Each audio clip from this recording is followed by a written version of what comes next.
Hebrews. This is our Prophets of Awakening. This is our evening Sabbath class, 19th of March, 2022. We're going to pick up where we left off this morning in Deuteronomy and keep going with 11 and 12. So I'm asking everybody to like, share, and subscribe to Prophets of Awakening, our channel. I'm asking them to hit the notification button if you can. And this is a non-Messianic channel for those that don't know. We deal with the Tanakh, which is the Old Testament, which is the Book of Remembrance, and the Torah, which is the first 5 books of the Old Testament that was given to Moses on Mount Sinai. Okay? Shalom, and welcome everybody to Prophets of Awakening channel. Welcome to our evening Sabbath class. We're going to do our moment of silence for our prayer, psalms, and just some current events, and some a little need to know information. And then we're going to our Q&A, and then we're going to the lesson. Okay, this moment of silence is for the Creator Yahweh and His Redeemer, right hand man, and all that they're doing to bring about our to deliver us out of this captivity that we're in and take us back to our homeland. O Lord, righteousness and uprightness belongeth unto thee. Therefore we come before thee at this hour, seeking thy face and looking for righteousness and uprightness, that we may walk before thee as our servant David and Solomon, Samuel and Hezekiah did, that we may walk before thee in truth and in righteousness and in the rightness of heart. Give unto us, O Lord, an understanding heart, that we may discern between good and evil. For we know that you possess the power to do that. For we desire to walk after thee, O Lord, keep your commandments, your testimonies, the statutes with all our heart and soul, and to perform the words of the covenant that was written down by your prophets. O Lord, allow thy face to shine upon thy people, whom you have scattered, and hear our plea. Hear and do, O Lord, and hide not thy face from us, for we need you so very much at this hour. Peace be unto you. Okay. We're going to read the Psalms. Okay.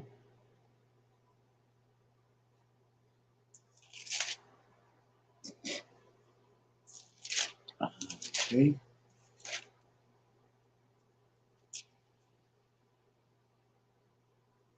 Okay, I'm going to read Psalms 97. It's the Lord is far above all gods. The Lord reigneth. Let the earth rejoice. Let the multitude of the isles be glad thereof. Clouds and darkness are round about him. Rightness and judgment are the habitation of his throne. A fire goeth before him, and burneth up his enemies round about. His lightnings enlightens the world. Enlightens the world. The earth saw and trembled. The hills melted like wax at the presence of the Lord. At the presence of the Lord of the whole earth. The heavens declare his righteousness, and all the people see his glory. Confounded be all they that serve graven images, that boast themselves of idols. Worship him, all ye gods.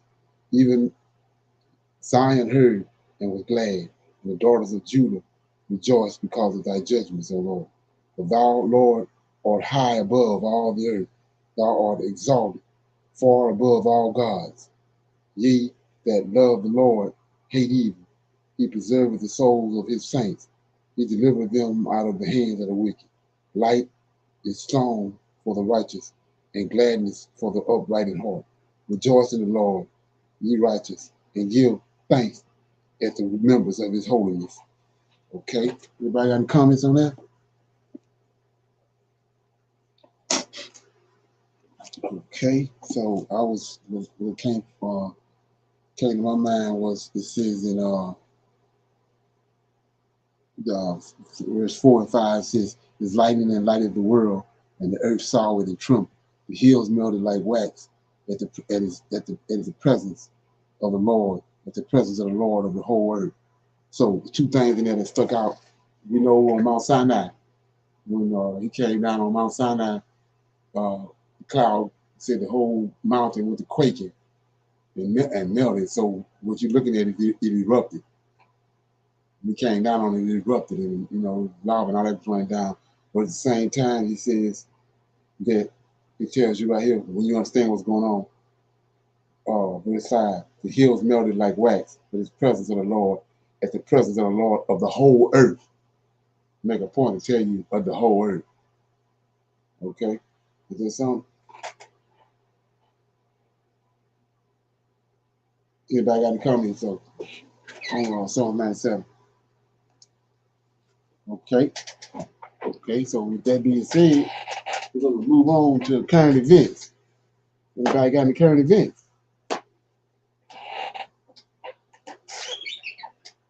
Okay.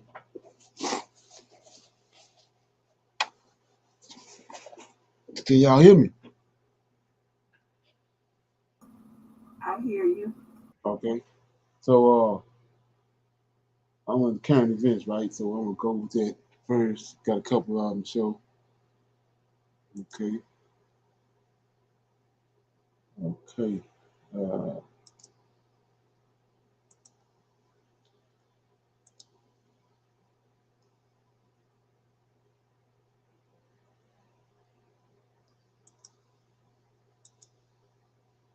Because I can keep on saying over and over again, we're watching Russia, China, and their companions. That's in Ezekiel 38. They doing a demo job on America. They're gonna bring it down. They're gonna bring it down. Currency. What is it that comes to your mind? Is it the US dollar? Because it accounts for almost 90% of the forex, about 62% of foreign reserves. It is called the petrodollar. Almost the entire oil trade the world over is done in dollars. The currency accounts for 2/3 of the international debt. The US dollar is the global currency, and it has been so since 1944. Has the dollar's supremacy ever been challenged by another currency? Well, it has. For the longest time, the euro tried toppling the dollar. It wanted to become the global currency. Then came the euro market crash, and the currency's hopes were dashed. As of 20th September 2020, the US dollar continues to dominate the global economic market. But there's a new competitor, the yuan or the renminbi. Hello and welcome to Gravitas Plus. I'm Palki Sharma Upadhyay. Did you know that the growth of the yuan is integral to Xi Jinping's agenda? The Chinese president is trying to kill two birds with one stone. If the yuan topples the US dollar, Xi Jinping gets to paint a mirage of economic reform. He gets to be a hero at home and outside. So the yuan is being honed to topple the US dollar as the global currency. This is where the two currencies stand right now. The yuan makes about 2% of global payments and reserves. When it comes to foreign reserves, the red note is a new entrant. It was only in 2015 that the International Monetary Fund recognized the yuan as a foreign reserve. 5 years on, the yuan is still 2.02% of the global reserve. The US dollar, on the other hand, is 61.99%. This is according to the IMF's latest data. The difference, like you can see, is pretty wide. How does China plan to bridge the gap? Like it always does, through bullying. You must have heard about China's Belt and Road Initiative. Did you know that some of the projects are being partly financed in the yuan and local currency? Take a look at what's happening in Africa. South Africa and 7 other countries are using the yuan. Reports claim at least 14 countries are using the renminbi as their reserve currency. This includes Angola, Botswana, Burundi, Kenya, Lesotho, Malawi, Mozambique, Namibia, Rwanda, Eswatini, Tanzania, Uganda, Zambia, and Zimbabwe. In 2019, Chinese mouthpiece Xinhua was gloating about it. This is China forcing its currency on Africa. It is using investment to pocket poor nations. The idea is to counter the dominance of the US dollar in the region. You see, countries like Zimbabwe were using the dollar as their official currency. Now they're being made to use the yuan too. This is only one of the many ways in which the Chinese yuan is challenging the US dollar. China's biggest weapon is this, the digital yuan. Mark Carney once said that only a global digital currency can supersede the dollar, and China is trying to develop that very digital currency. The plan dates back to 2014. Advancing blockchain was mentioned in China's 2016 National Economic Plan. Xi Jinping told his Politburo in October 2019 that China must accelerate the development of blockchain. This article was published just 4 days ago. It carries a quote from Fan Yifei. This man is the deputy governor of the People's Bank of China, the PBOC. Fan says, and I'm quoting, "It is unclear whether Chinese business and consumers will welcome the digital yuan, but its acceptance will be mandatory." So just like China forced the yuan on Africa, it would force the digital yuan on its own people. We do not know when this digital currency will be launched. But what we can tell you is that the McDonald's, the Starbucks, and all the other American companies and MNCs doing business in China will have to accept the digital yuan. In this April article, China Daily argues a sovereign digital currency provides a functional alternative to the dollar settlement system. At one point, it goes on to say, US dollar and China's sovereign digital may operate side by side, or if need be, on a mutually exclusive basis. China has it all planned out. How it will systematically overthrow the US dollar, and Beijing has been chalking this out for quite some time now. In 2009, Brazil, Russia, India, and China set up the BRIC partnership. 1 year later, South Africa joined. The idea was to establish a new world order. On China's agenda was to increase the holdings of yuan bonds in these emerging markets. China lost India's trust. Courtesy the Wuhan virus pandemic, the Ladakh standoff, and all the snooping. But Russia, China's new old friend, is very much game for taking the dollar down. In 2018, Putin said, and I quote, "We aren't ditching the dollar is ditching us." Putin is actively de-dollarizing Russia. Yes, that is a term. In 2018, the Okay, so let's look at that right quick before I get out of this. Let me get it.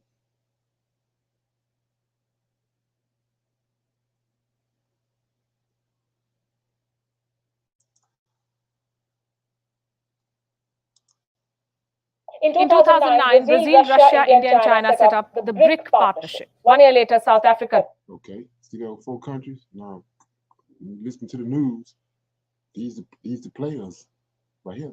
It's tied to the Ukrainian war. If you notice on the news the last couple of days, Russia was sending out these SOSs for some help. They asked China, right? China getting ready to help them, but India came in right here. India came in to help. So all these people right here, they ain't working together. They're gonna bring America down, and they're doing it through finance, through these viruses and all that. It's all time. Their time. So they've been playing. So you go back in history when Nebuchadnezzar was on the scene, right? One day his son they was drinking out of gold cups out of the temple and having a party, a shindig. And the next morning it was it. It was hammer time. And looking at this, it's going down the same way. Just like the Ukrainian people, you're gonna look up one day. You're gonna have to unask everything you got. It's all about what you know. And you believe in the Most High, the God of Abraham, Isaac, and Jacob, or you're gonna deal with an idol. That's where your strength gonna lie at. That's what's happening. You're looking at it unfold. So long time ago, they developed this called the BRICS. Britain, Russia, China, India, South Africa, S, and the see what that S is for. I don't know what that B for, but I know it's these 5 countries right here. They've been developing. They been already sit down and had these. They know exactly what they're doing. Bring this place down. Okay, so like I said, if you ain't preparing, you need to start preparing. Okay, let me get this right here.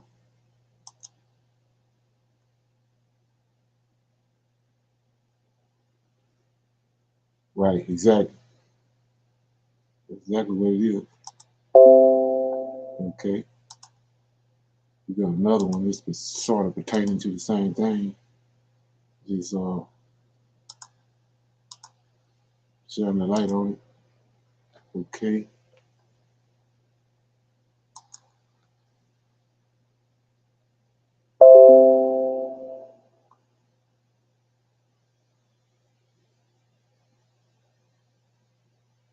So this okay.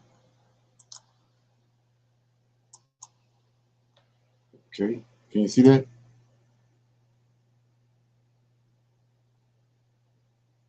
Yes. The Biden administration mismanaged American leadership around the world. Well, here's one very significant indicator. The Saudi Kingdom, Saudi Arabia, reportedly considering accepting Chinese currency instead of U.S. dollars for its oil sales to China. This would be a huge change. For almost 50 years, Saudi Arabia has traded oil exclusively in U.S. dollars. So you got a massive boon to the United States. According to the Wall Street Journal, which broke the story, the Chinese government is, quote, offering everything you could possibly imagine to the Saudis. You got feedback on that? I'm hearing okay. It's Ain't no good. feedback? Okay. What would this mean for the United States? Elbridge Colby is a former Pentagon official. He's also a principal with the Marathon Initiative. We're happy to have him join us tonight. Bridge, thanks so much for coming on. So we didn't want to let the story pass. I think it's being ignored by a lot of people. It seemed like a major story to us. Is it? Yeah, I think so, Tucker. And I think you're right to point to the dollar's role as central to our well-being in a very practical level. And I think what we're seeing is early indications of a movement towards probably 2 blocks. One led by us and one led by China. And that's going to have massive implications, especially if we're poorly organized. And I think the point that you're making, Tucker, which is absolutely right, is we need to be jealously and carefully thinking about this kind of crown jewel of the role of the dollar, and just being very careful in how we use it. And I mean, the Saudis are a great example of poor foresight and strategic planning. The administration was very tough on the Saudis, and yes, the murder of Jamal Khashoggi was an abomination. But at the on the other hand, if you're going to end up meeting them and asking them for help, maybe you should have think about how you approach them in the first place. And this is not the only example of that, where we need to take strategic account of the consequences and not be as solely focused on sort of moral posturing, if you will, and that's a classic example. And because otherwise we're not going to be thinking about what's in the long-term interest of the American people. I mean, it feels like they're college sophomores. Like all they're capable of is a moral lecture. And they're, I'm not against moralizing. We do it all the time. There are moral questions to solve. But if you're leading a country, shouldn't you put its interest at the top of your concerns? They don't seem to be. Absolutely, I think you do. And I mean, I think you take proper account of the ways in which you're going to, pursue sort of high-minded goals, and then you stick to them. But if you're going to make a huge moral issue and then back off it when you need it, well, that's going to result in a situation in which the Saudis and the Emiratis don't return your phone call, and that's not a good situation. That's not serving anybody's interest, not serving a moral interest, and it's not serving Americans' interests. That's exactly. Yeah, so just like with Balthazar, the writing on the wall. Yeah, you said that, I don't know if anybody heard about it, but Biden called this Saudi Arabia prince, and he wouldn't even answer the phone. And said now they in the process of ditching the dollar. So like I said, it is when it happens, it's going to be overnight and fast and swift. Yeah. So any comments on that? Okay. And so I've been showing you all this stuff about the DNA and the redhead and all this stuff. So like I said, I'm every chance I get, I'm trying to build on it so it can register, right? And you can be able to combat it, conversation come up right here. It's one of those things, like I said, it's subliminally going over a lot of people's head. So here we go right here. See that? Can you see that? Yes. Okay, so we already had the conversation about this red here. See the neck? See how long the neck is? Like I said, we ain't looking at none of this. So when the Most High was telling them, don't mingle with them, that's what it was. He's looking at all this. This lights don't have this, and he don't want them taking none of that DNA. But watch this. We're going to play it. And like I said, go back to the Most High, what he capable of doing. Go back to the creation story. And then you ask yourself, is the Most High involved in what's going on with this right here? And I got another video after. Born without pretty much all of my vagina. I was just so humiliated and embarrassed by it. She ain't got no vagina. Think about that. I didn't feel like a woman. I remember when you were first diagnosed. That was really hard. But I'm really proud of you. It's part of who I am. It is my story. I don't want to pretend that it's not me. It is me. My name's Emily. I'm 22. And I was born with Mayer-Rokitansky Kuster-Hauser syndrome, or MRKH for short. It's 1 in 5,000 women born with it. It means that I was born without a uterus and a fully formed vagina. Today, I've got both ovaries. you ask yourself, the Most High Creator, he do that kind of stuff? Hell no. That's what David said. What he said about he hated. He hated blaming the blind and all that because he know where they came from. And so, like I said before, they're gonna throw me out the back room, out the back door, because they can't comprehend that. But this is what the Most High is saying. That's what he's talking about right here. He didn't want us getting involved with none of this. No Israelites wasn't. He's not gonna have Jeremiah. He told Jeremiah, "I knowed you before you was in your mother's womb," and then he gonna bring him forth, and Jeremiah gonna be defective. Hell no, that's how he operate. This came about because of what the fallen angels did, Lucifer and all them did. That's why it's their children. It's wrong, but you can deal with it and let it roll off like a walnut duck back or whatever. But this is what he's talking about. So you got to go back and think how he bringing the son to lay hands on people to heal this. It's crazy. So let's go on. We keep going. I'm gonna play a little more of this. That hopefully all the characteristics right here. You're looking find that out for a few years. Yeah. You're gonna create a woman and she ain't got no vagina. I just got told, you have this condition called MRKH. When I found out, it was really tough. Now watch this here. Like I said, you looking crazy as hell in 2022 if you don't understand none of this stuff. So go one more place.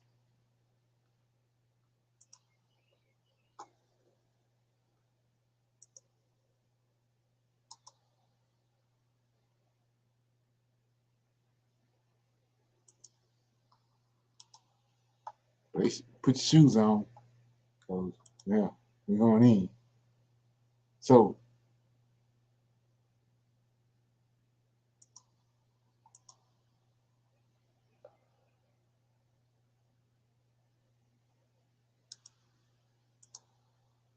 here we go.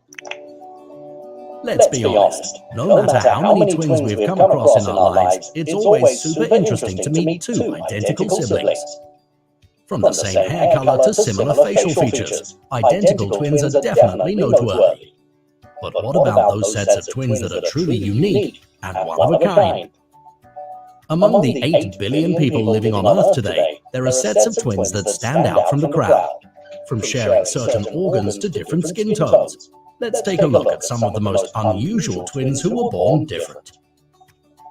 Number 10. Steve and Eddie, Prader-Willi syndrome. Let's begin our list by taking a look at the set of twins who simply cannot stop eating. 17-year-old brothers. You see the gay aspect in that too? I was telling you the origins of that. Told you the origins of that. That's when these angelic came down. mix their DNA. That's where it came from. You got Israelites just doing this, then they copycat because it's in their DNA. They can't help themselves. It's in their culture. Stevie and Eddie Ahern may seem like your usual set of twins, but there's something very special about these boys. The Ahern siblings were born with a rare genetic condition known as Prader-Willi syndrome. For a limited time, save up to $400 when you join.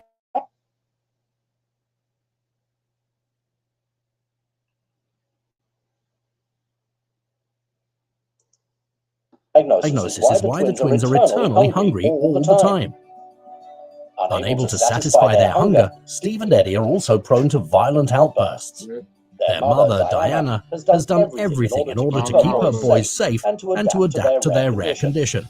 From locking up the refrigerator and hiding away cleaning products, Stevie and Eddie are definitely an unusual set of twins.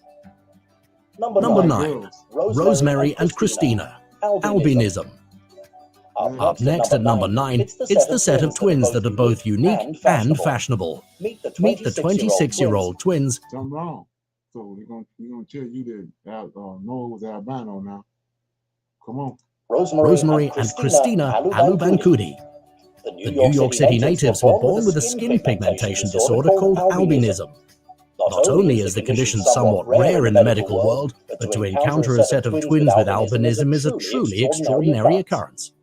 But don't think their skin pigment or condition has stopped Rosemary and Christina from pursuing their dreams. The fashion-obsessed sisters have shown the world that they're more than just their diagnosis, and with their hopes to inspire thousands across the world, the Alubankudi sisters proved albinism shouldn't get in the way of one's dreams and aspirations. Number 8. James and Harley, Conjoined twins.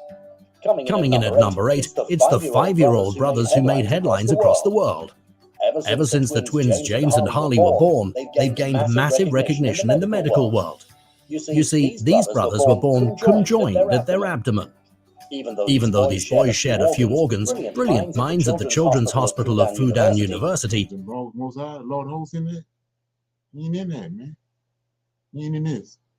found a solution to separate the twins.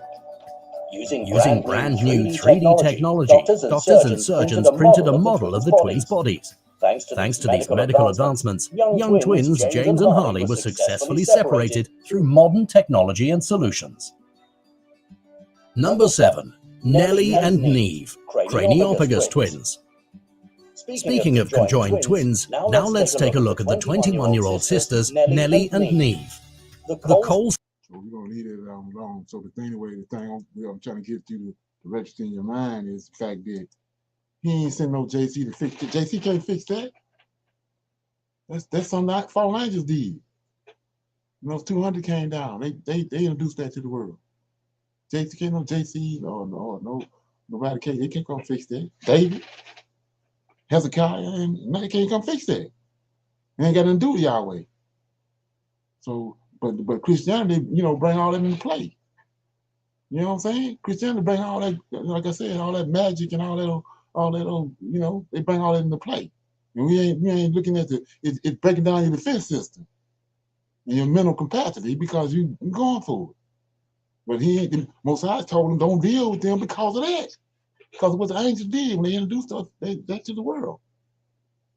Like I said, can't nobody come lay no hands on that. It ain't happening. Come on. If you do think it's going to happen, if you're in some kind of mystery, a magical mystery world. Kabbalah. Huh? Come on.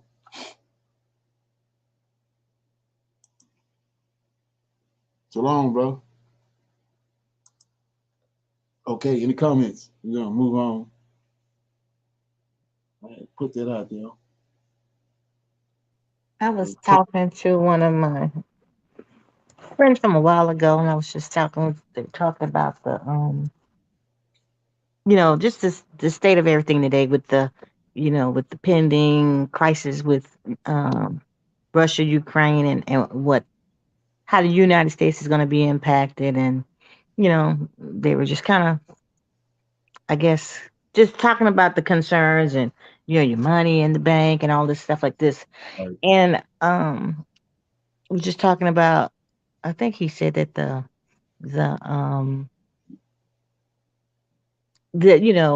this world, the Lord is, you know, not pleased with what's going on and all. Right. And this person is a Christian. And so Okay. I was saying, yeah. And I was trying to just lay it out. I was just saying, well, what I believe.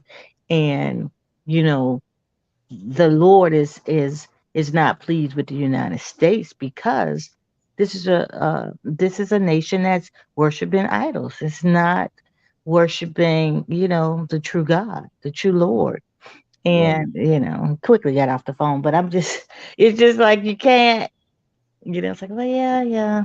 But, this was going to be judged because of worshiping idols. I mean, you're looking at all this stuff and you thinking, well, what the people did to the slaves and all. No, this country, the majority of the world is a Christian-based world, and it's going to be judged because it's going against what the Lord said in the book. We're the people of the book. I don't know if we believe that we're the people of the book either.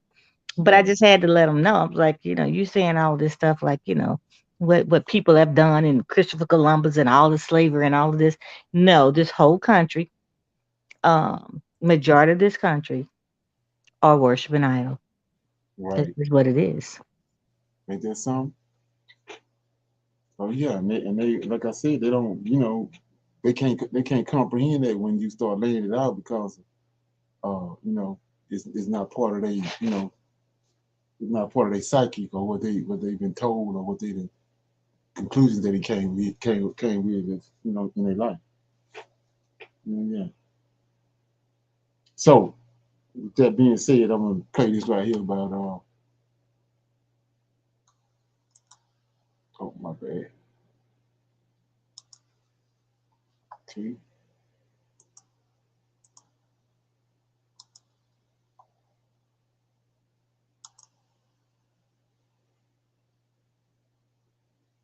Okay.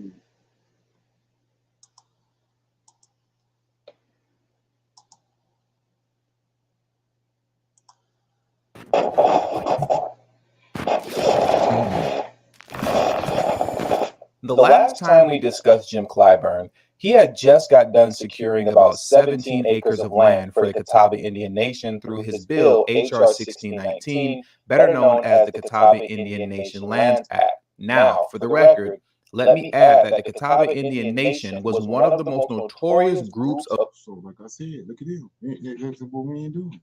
What I just showed you, we ain't looking at it. We go, I don't know where the hell they looking, but look at this. It's Indians right here. These ain't no Israelites. Come on. And look, watch what the guy tell you they was doing. Of slave catchers along the North and South Carolina border. So notorious that black runaway slaves, if caught, preferred to be caught by white slave catchers rather than be caught by the Catawba. That's how terrified Jim Clyburn's people were of them. And now here he is, through legislation that he authored, ensuring the economic empowerment of that very nation. Concerning H.R. 1619, Catawba Tribal Chief Bill Harris stated, "Make no mistake, this legislation means more people will have good paying jobs, more kids will have a better education, and more people will have better housing and health care. That's what this bill really means." Now, fast forward 6 weeks later to the present day, and as things currently stand, Joe Biden's black support is plummeting, as well as for the Democratic Party as a whole. Now, what could save the Democrats is if they actually signed into law legislation that exclusively addressed the specific needs of the black community. If they did that, that might actually save them in the midterm election. And I believe Representative Jim Clyburn understands that as well. And this is why he recently introduced H.R. 301. This piece of legislation is the beginning of closing the disparities between black and white America and righting the wrongs of the past. I'm making this quick video because it has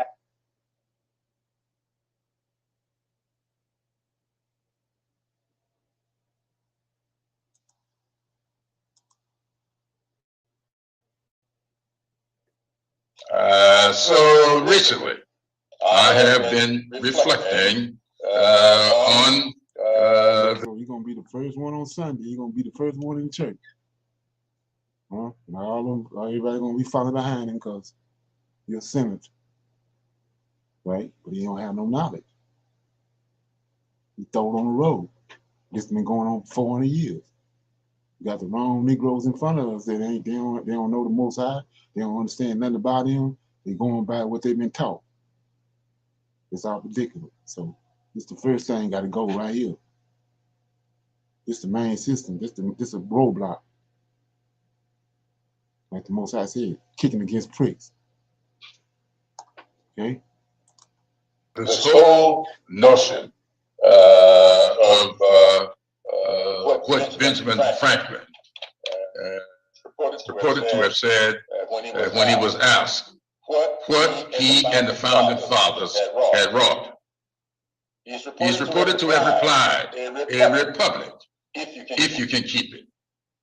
Later on, Franklin joined with John Adams and Thomas Jefferson to propose that the Latin phrase "e pluribus unum," out of many one, be placed on our currency as the nation's motto. Our nation continues to struggle with the issues of race and equity.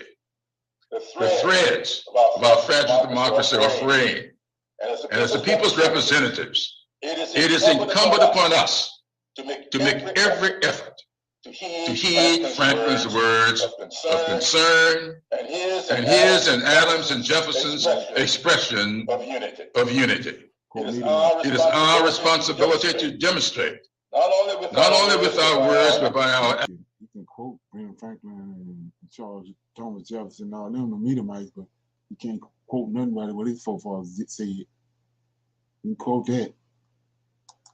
Actions that we can and will keep this republic intact and its people unified.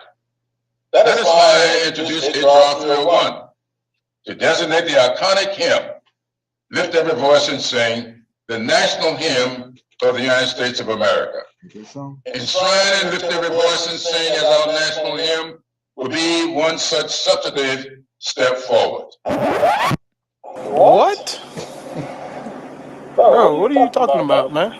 Now, you would have thought that after saying all of that, Clyburn's closing sentence would be the announcement of him introducing a revised version of H.R. 40 that was overseen by William Darity Jr. And if not that, then at least some sort of meaningful legislation that actually addresses the very. So, like I said before, these HR, these bills they passing these HR bills, they concocted, and these executive orders, all that's lead you down Prim Road.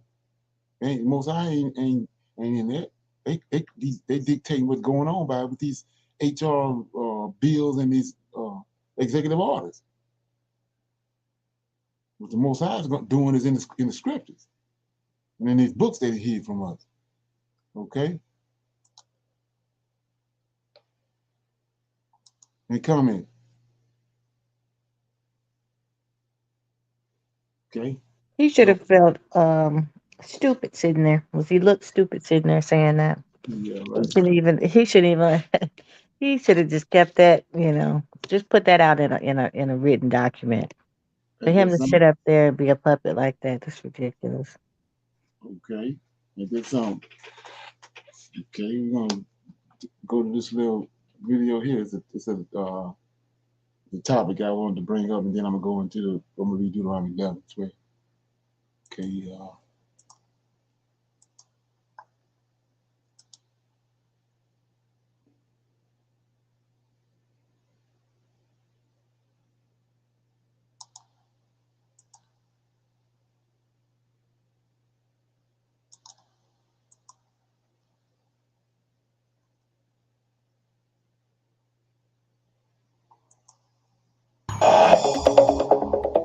Welcome to Reparations Roundup News and Views with the incredible Lakichi Taifa, featuring current updates and historical tidbits of the reparations movement in the U.S. and worldwide. Taifa is authentic and unapologetic, captivating and charismatic, entertaining and witty, and one of the most knowledgeable and longest-serving experts on the issue of reparations in the country.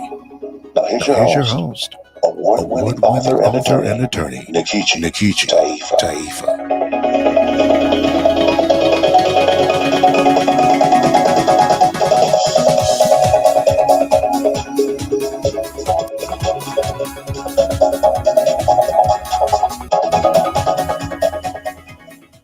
Thank you so very much, Chair Moore, Vice Chair Brown, esteemed members of the California Reparations Task Force, and public at large.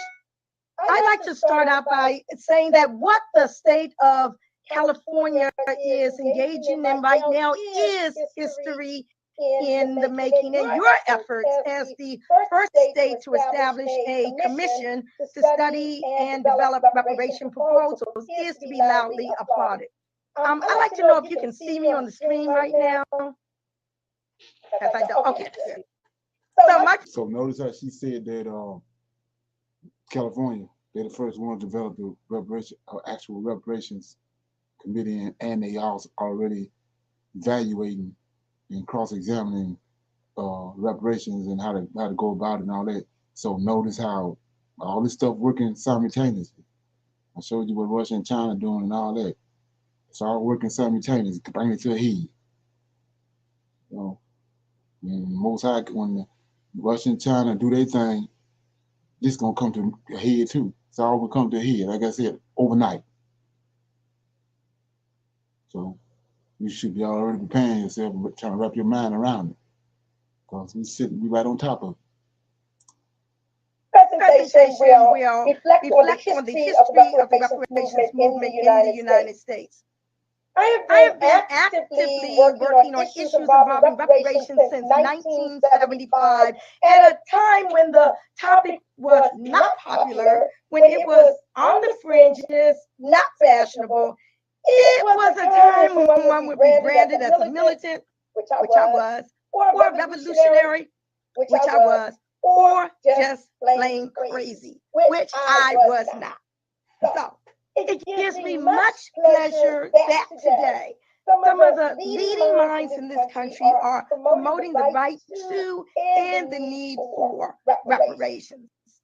Now, despite or perhaps because of today's surge in attention to this issue of long-standing import, I feel it critical that we all understand that the demand for reparations in the United States for unpaid labor and terrorism during the enslavement era and post-slavery discrimination is not novel or new and did not begin in the 21st century.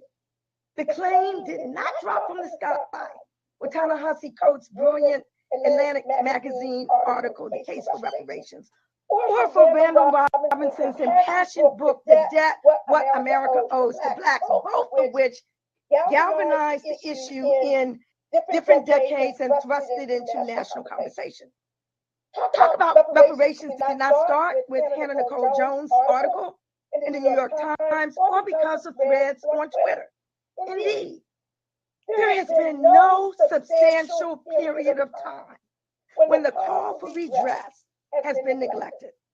Two of the first formal records for reparations in the United States that were pursued and won came from formerly enslaved Black women, Belinda Sutton Royal and Henrietta Wood, who successfully sued their former slave owners' estates, Belinda in Massachusetts and Henrietta in Kentucky.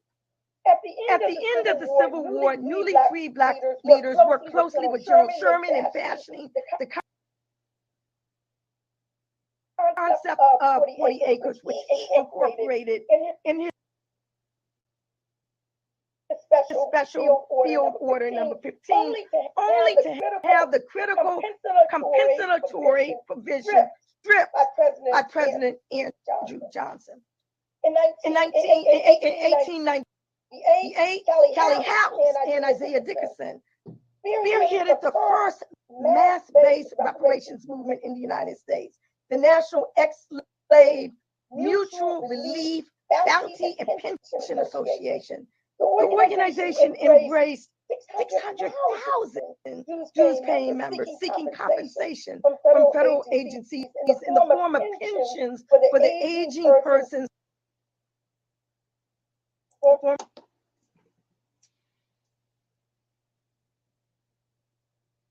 Newark, Cleveland, Ohio, Philadelphia, Pennsylvania, Dallas, and Fort Worth, Texas, Burlington, Vermont, Richmond, Virginia. All of these legislative mobilizations occurred over 2 decades before candidates vying for the 2020 Democratic nomination took center stage. The strategy advanced by Cobra over 30 years ago achieved its goal of making reparations a household world. And it's so you want to watch all that. It's reparations roundup, right? Number 5. So you want to check it out. But anyway, we see how all this stuff coming to a head, and it's not a coincidence, like I said. It's all being around the Most High. He brings it all to a head, and it's all happening at the same time, simultaneously. Okay? Any comment?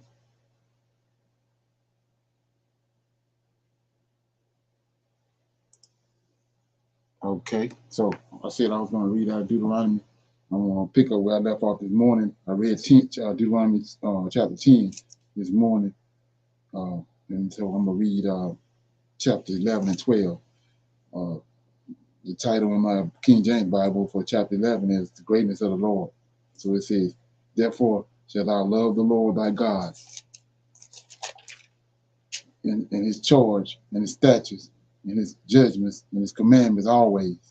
And know ye this day, for I speak not with your children which have not known and which have not seen the chastisement of the Lord your God, his greatness, his mighty hand, and his stretched out arm, and his miracles, and his acts, which he did in the midst of Egypt, unto Pharaoh, the king of Egypt, and unto all his land, and what he did unto the army of Egypt, unto his horses, and unto his chariots, how he made the waters of the Red Sea to overflow them as they pursued after you, and how the Lord have destroyed them unto this day, and what he did unto you in the wilderness until ye came into this place, and what he did unto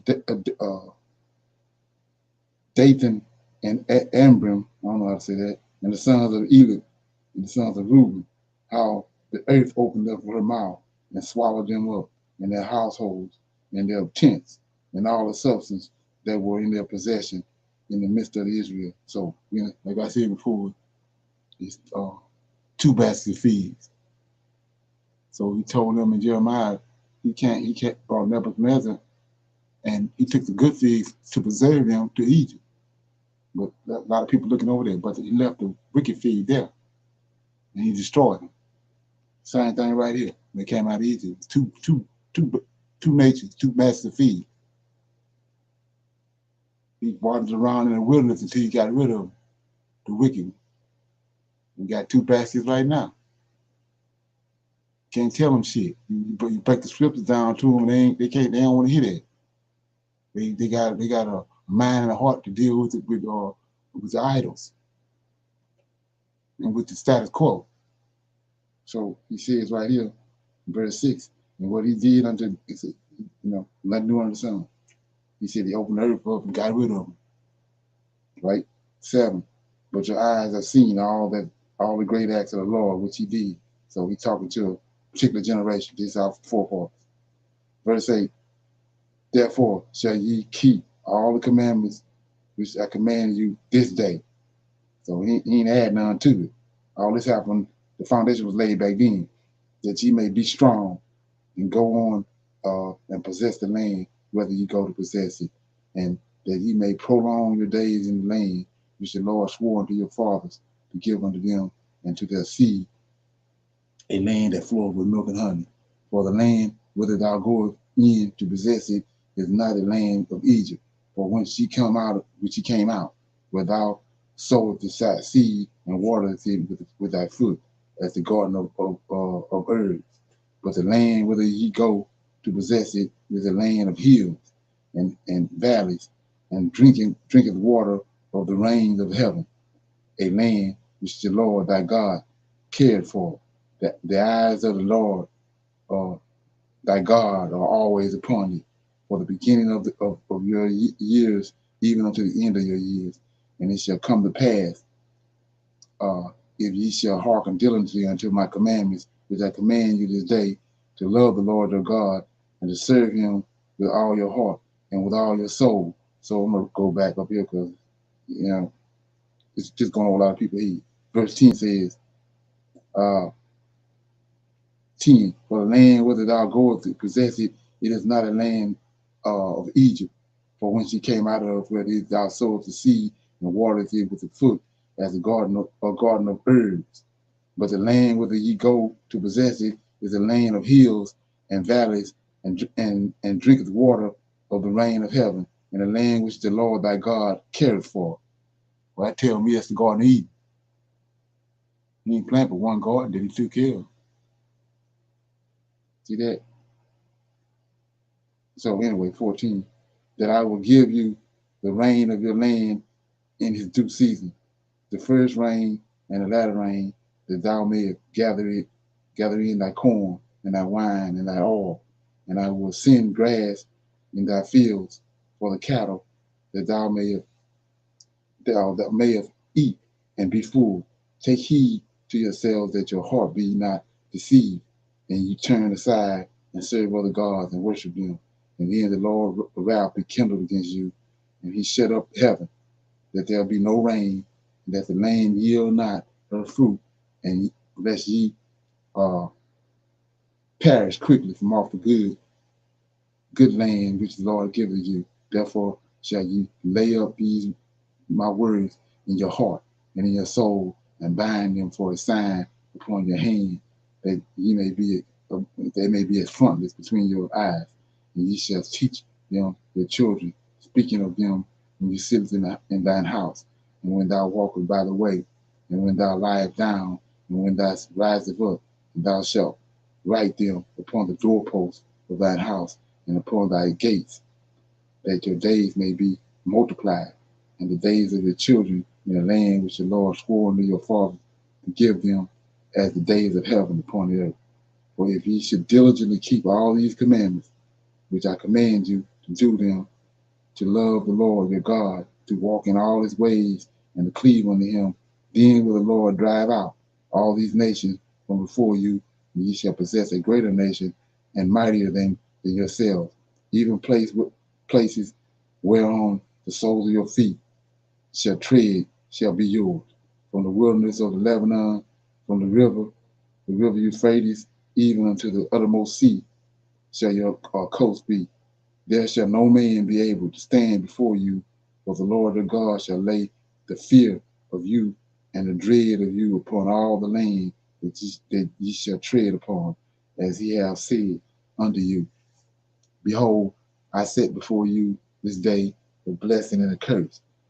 A blessing if ye obey the commandments of the Lord your God, which I command you this day, and a curse if ye will not obey the commandments of the Lord your God, but turn aside out of the way which I command you this day, and to go after other gods which ye have not known. And it shall come to pass, when the Lord thy God hath brought thee into the land whither thou goest to possess it, that thou shalt put the blessings upon Mount Gershom and the curse upon Mount Ebal. Are they not on the other side of Jordan, by the way where the sun goes down, in the land of the Canaanites, which dwelleth in the Champaign over against Gilgal, beside the plains of Moriah, plains of Moriah. Okay, I can say that word. For ye shall pass over Jordan, to go into and possess the land which the Lord your God giveth you, and ye shall possess it and dwell therein, and ye shall observe to do all the statutes and the judgment which I set before you this day. So notice that word, verse 30, Gilgal. It takes you back to Judges chapter 2, verse 1. That's the reason he's saying that. He said he's an angel when he came up from Gilgal. Here it is right here. G-I-L, G-A-L, right? Any comments on chapter 11? Anything that you heard you wanted to talk about? Okay, I'm going to read chapter 12 and we're going to close out. Okay, these are the statutes and the judgments which ye shall observe and do in the land which the Lord God of the fathers giveth thee to possess it all the days that ye live upon the earth. Ye shall utterly destroy all the places wherein the nations which ye shall possess serve their gods upon the high mountains and upon the hills and upon every green tree. So there it is right there. I was telling you about the high places. And I also told you the Most High divided the land up with these angels. They're on these mountains. So that's why he's saying, when you come into the land, that's his land, was given to him, ye shall serve, you should tear down all the places where they worship their gods. Upon the high mountains, that's where they at. And upon the hills and under every green tree. That's the groves. They're still doing that today. Say, and ye shall overthrow their altars, break down their pillars, burn their groves, there go the groves, with fire, and ye shall hew down the graven images of their gods and destroy the names of them out of that place. So imagine that. You got a God, they can give you a God over here. You ain't destroyed it, you ain't tore down none of the images pertaining to it, nothing. You still riding with it. So that's abominable. 4, ye shall not do so unto the Lord your God, but unto the place which the Lord your God shall choose out of all your tribes to put his name there, even unto his habitation shall ye seek, and thither thou shalt come, and thither thou shalt bring your burnt offerings, and your sacrifices, and your tithes, and your heave offering, and your hand, and your vows, and your farewell offerings, and your firstling of your herbs and of your flocks. And there ye shall eat before the Lord your God, and ye shall rejoice in all that ye put your hand unto, and ye and your household, wherein the Lord thy God hath blessed thee. So let's look at that, because like I said, we're not focusing on this stuff. So it says 7, and there ye shall eat before the Lord your God, and ye shall rejoice in all that ye put your hands unto do, and ye and your household, right? So let's look at go to Genesis 18 and see that it's not exactly what happened.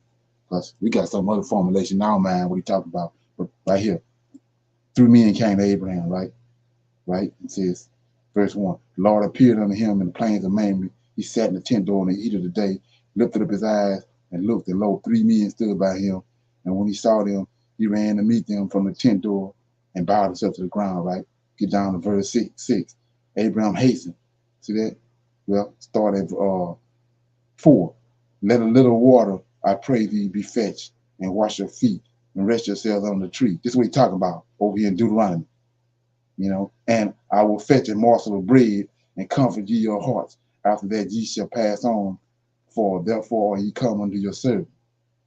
And they said, so do as thou hast said. And Abraham hastened into the tent unto Sarah and said, make ready quickly 3 morsels of fine meal, knead it, make cakes upon the heap. And here we go, Abraham. And Abraham ran unto the herd, fetched the calf tender and good, and gave it unto his young men, and hastened to dress it, then ate. And he took the butter and the milk and the calf which he had dressed, and set it before them, and he stood by them under the tree, and they did eat. This is what he's talking about over here. It ain't some subliminal or ecclesiastic message. He says right here in verse 7, Deuteronomy 12, and there ye shall eat before me. So they come in the temple, he there, just like he's standing there with Abraham and the other 2 angels, and they ate, and Abraham rejoiced. And not only that, he blessed Abraham. He said the same thing right here.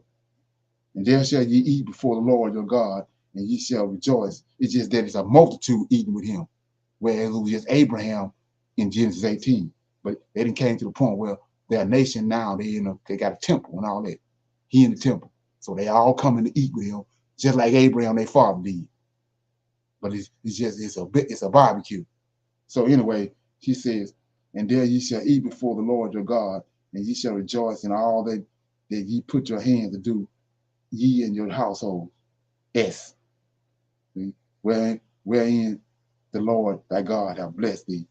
And ye shall not do after all the things that we do here this day, every man whosoever is right in his own eyes. For ye are not as yet come to thy rest and to thy inheritance, which the Lord your God giveth you. But when ye go over Jordan and dwell in the land which the Lord your God giveth you to inherit, and when he giveth you rest from all your enemies round about, so that ye shall dwell in it safely, then there shall be a place which the Lord your God shall choose. See this? To call his name to dwell there. Therefore shall ye bring all that I command you, your burnt offerings and your sacrifices, and your tithes and your heave offerings, and your hand and your choice, hand and all your choice vows which ye vow unto the Lord. So he said, when you ain't there yet, but when you get in the land and get settled and come to your rest, then he gonna set a place up, a temple. That's what Solomon built. And so that place was a place where they came to eat with him, just like Abraham did. And when you eat with him, you're going to get blessed. See that? So 12 says, and ye shall rejoice before the Lord your God. Yea, ye and your sons and your daughters and your manservants, your maidservants, and the Levites that is within your gates, for as much as he have no part nor inheritance with you. Take heed to thyself that you offer not thy burnt offerings in every place that you see it. See that? You can't just do it anywhere, right? See that? So it's in the land. So, but in the place which the Lord shall choose, in one of thy tribes shall thou shalt offer thy burnt offering, and there thou shalt do all that I command thee, notwithstanding thou mayest kill and eat flesh in all thy gates, whatsoever thy soul lusteth after, according to the blessings of the Lord thy God, which he have given thee. The unclean and the clean may eat thereof, as of the roebuck and as of the hart. Only ye shall not eat the blood; ye shall pour it upon the earth as water. Thou mayest not eat in the gates the tithe of the corn, or thy wine, or thy oil, or the firstling of thy herds, or thy flock, nor any of thy vows which thou vowest, nor thy freewill offering, or heave offering of thy hand. But thou must eat them before the Lord thy God in the place which the Lord thy God shall choose. Thou and thy sons and thy daughters and thy manservants, thy manservants and thy maidservants and the Levites that is within thy gates, and thou shalt rejoice before the Lord thy God in all that thou puttest thy hand unto. Take heed to thyself that thou forsake not the Levites as long as thou livest upon the earth. When the Lord thy God shall enlarge thy borders, as he hath promised thee, and thou shalt say, I will eat flesh, because thy soul belongeth to eat flesh, thou mayest eat flesh, whatsoever thy soul lusteth after. But the place which the Lord thy God hath chosen to put his name, there be two from thee. Then thou shalt kill of the herd and of the flock which the Lord hath given thee, as I have commanded thee, and thou shalt eat in thy gates whatsoever thy soul lusteth after, even as the roebuck and the hawk is eaten, so thou shalt eat them. The unclean and the clean shall eat of them alike. Only be sure that thou eat not the blood, for the blood is the life, and thou mayest not eat the life which with the flesh. Thou shalt not eat it, thou shalt pour it upon the earth as water. Thou shalt not eat it, that it may go well with thee and with thy children after thee, when thou shalt do that which is right in the sight of the Lord. Only the holy things which thou hast and thy vows thou shalt take, and go into the place which the Lord thy God shall choose. And thou shalt offer thy burnt offerings, the flesh and the blood upon the altar of the Lord thy God, and the blood of thy sacrifices shall be poured out upon the altar of the Lord thy God, and thou shalt eat the flesh. Observe and hear all these words which I command thee, that it may go well with thee and with the children after thee forever, when thou doest that which is good and right in the sight of the Lord thy God. So here go a warning right here, 29 and 32. When the Lord thy God shall cut off the nations from before thee, whether thou goest to possess them, and thou succeeded them, and dwellest in their land, take heed to thyself that thou be not snared by following them, after that they be destroyed from before thee, and that thou inquire not after their gods, saying, how did these nations serve their gods? Even so will I do likewise. Thou shalt not do so unto the Lord thy God, for every abomination to the Lord which he hated have they done unto their gods. For even their sons and their daughters they have burnt in the fire to their gods. What things soever I command you, observe to do it. Thou shalt not add to thereto, nor diminish from it. So it says in 30, it says, take heed to thyself that thou be not snared by following them after they be destroyed from before thee, and that thou inquire not after their gods, saying, how did these nations serve their God? Even so will I do likewise. So you would think that, the lowly Christian would say that they don't have nothing to do with JC, but JC the 17th in a line. He's the 17th one out of 17 crucified saviors, dying and rising crucified saviors. So in our actuality, you doing exactly what he said don't do in Deuteronomy chapter 12, verse 30. You serving their gods, because all they did was, they didn't, spiderized it. But Jesus is Zeus. Zeus is Adonai, and Adonai is okay, let me think of his name. Krishna.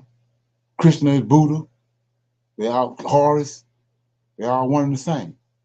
We got all those characteristics that you see them using in the New Testament. They all going on these 16 crucified saviors that came before him. He's 17. Krishna turned water into wine. Krishna was born of a virgin.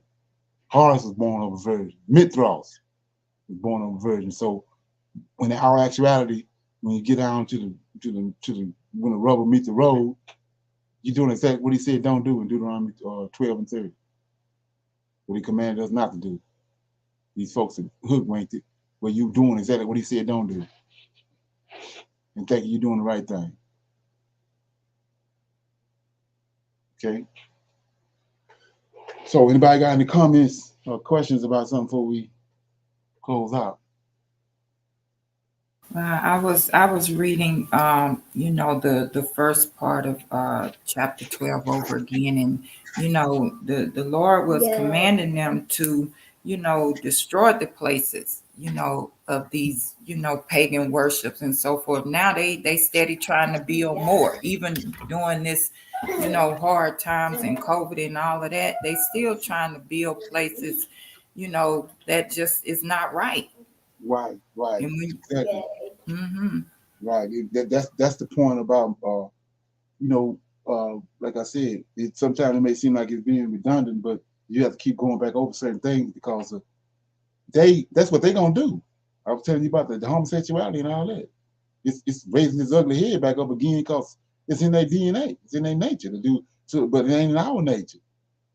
And so all they doing is they just doing what they're gonna do because of God that we have is a living God. They worshiping idols and everything else, but the God that we worship is a living God. He the one that was there in the beginning. And so they're gonna do what they're gonna do no matter what. And how they got us caught up into this, they told us we all originated from the same place. We got one blood. And that's why we going along with it. But now understanding that what he said in Deuteronomy 12 and 30 was don't worship their gods. So what is he talking about? They are people unto themselves, and we are people unto ourselves. They got an origin they came from, we got an origin we came from. So he said, don't deal with them. Right. Don't deal with their knowledge. Don't deal with their gods. Don't deal with nothing they doing. But they tricked us. And so we thinking that we all originated from the same place and we got the same history and all that, but we don't. Yeah, that's what the controversy come in at. That's why they don't want to accept the fact that that's another God they gave us. That's their God. And it's an unbroken chain in between when you understand how he came about, how he came into existence. It's an unbroken chain. They've been doing that. They've been serving gods. They've been serving these gods that supposedly taught in the temple at 12 years old, born of a virgin. All them characters, turn water into wine, immaculate conceived. It's no broken chain in that understanding. It goes all the way back to God. We know that the God that we serve, the living God that we serve, he wasn't born no virgin, and the woman had nothing to do with him. Come on. So that's where the trick comes in at. Yeah. So any comments?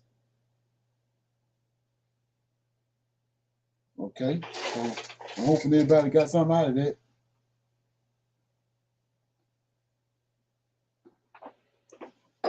Yeah. I'm gonna say shalom, and I'll see everybody on Tuesday at 8 o'clock for the Israelite Advanced Bible Study. Shalom. Shalom. Shalom. Okay.